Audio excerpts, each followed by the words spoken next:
Question अगर है कि वो छोटी से छोटी संख्या के अंकों का योग क्या है जिसे 15, 45, 27 से विभाजित करने पर प्रत्येक दशा में 9 शेषफल बचता है जो कि 11 से पूर्णतः विभाज्य हो।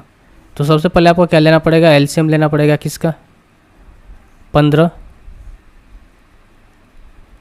45 और 27 का। इनका हमें क्या लेना पड़ेगा, एलसीएम, जो कि होगा कितना आपका 135। ठीक है भाई, 135। तो 135 वो नंबर है जो कि 15, 45 और 27 से पूरी तरीके से विभाज्य होगी। अगर हमें 11 से इसको विभाज्य करना है तो मान लेते हैं कि इसमें से हम x को मल्टीप्लाई करेंगे। 135 में हम कोई भी नंबर से मल्टीप्लाई करेंगे तो उसका जो मल्टीप्लिकेशन होगा वो ऑलवेज 15, 45 और 27 से विभाज्य होगा। क्यों? क्योंकि हमने इसका एलसीएम ले रखा है।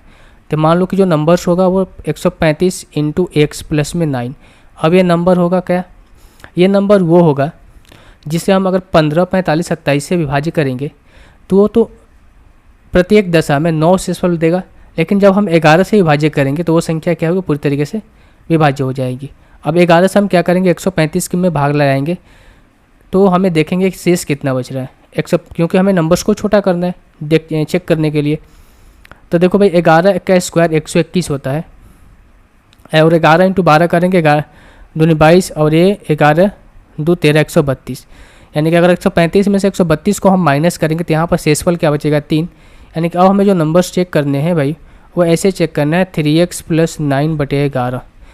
यानी कि हम x की जगह पे कौन से ऐसी वैल्यू को पुट करें जिसमें 9 हम ऐड करें तो वो 11 से पूर्णतः विभाज्य हो जाएगा। अगर हम 1 से हम ले, अगर मैं यहाँ पर 1 रखूँ तो 9 3 12 होता है, 2 रखूँगा 3 दूनी का 6, 9 6 15, 3 रखूँगा 3 3 के 9, 9 9 18, 4 रखूँगा 4 3 12 और 9 कितना होता है 21।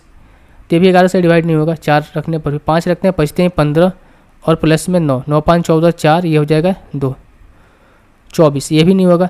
5 रखने पर भी नहीं होगा, 6 रखते हैं 6 3 18 प्लस 9, 9 8 17 और 1 1 2 27, ये भी नहीं होगा। 6 भी रखने पर नहीं होगा।